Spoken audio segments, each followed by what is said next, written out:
किसी ने कहा था अगर तुम घड़ियों के जंगल में बिना वक्त देखे चलो तो वक्त तुम्हारे पीछे चलता है। लेकिन 14 साल का रेहान घड़ियों से ज़्यादा अपने दिल की सुनता था। वो एक आम शहर का लड़का था।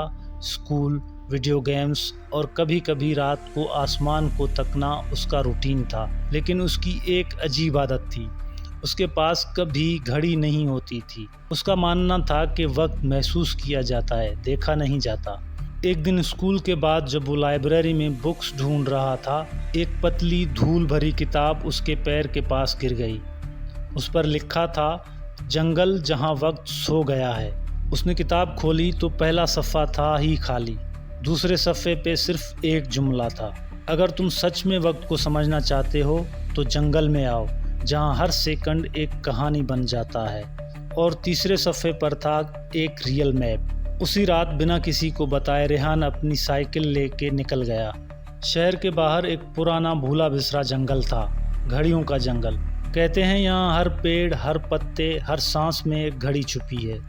जो अंदर जाए उसका अपना वक्त उसके खिलाफ हो जाता है। जंगल का गेट लोहे का था, उस पर लिखा था, यहाँ से आगे घड़ी का काम नहीं। रेहान ने अंदर कदम रखा और पहली बारिश की बूंद जैसे एक ठंडक उसके चेहरे पर लगी। अंदर सब कुछ ठहर गया था। पत्ते हवा में झूल रहे थे लेकिन हिल नहीं रहे थे, जैसे पूरी दुनिया पॉज में है।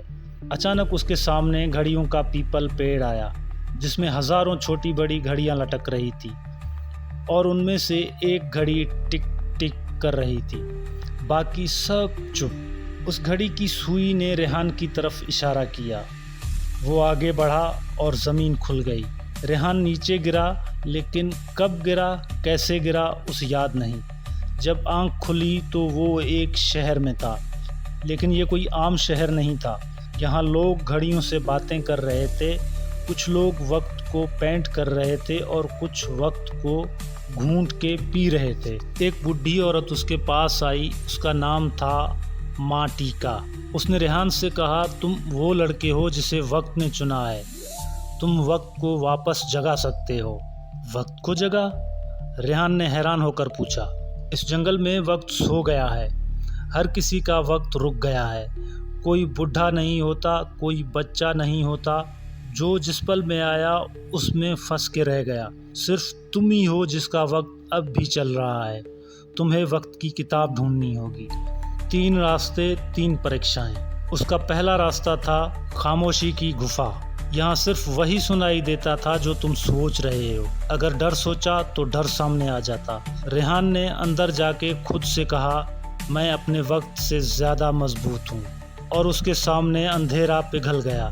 एक पत्थर पे लिखा था, वक्त से दोस्ती करना सीखो, उसे हराना नहीं।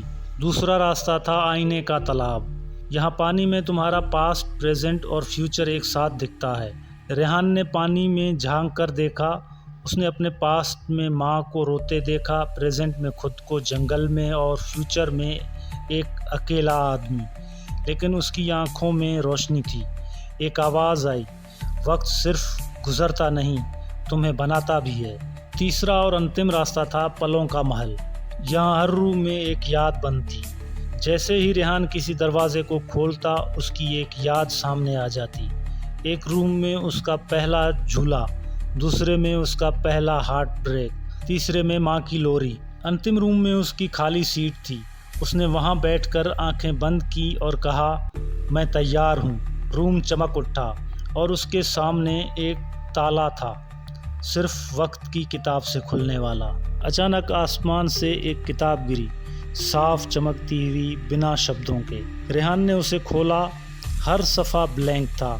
जब तक उसने सोचा, मैं वक्त को महसूस करता हूँ। सफ़ा खुद लिखने लगा। माटी का उसके पीछे आई और कहा, अब तुम उस वक्त को दुनिया तक ले जा सकते हो, मगर याद रखना, वक्त देना पड़ता है, लेना नहीं। रेहान ने किताब अपने दिल से लगाई। एक रोशनी छूटी और पूरा जंगल हिला।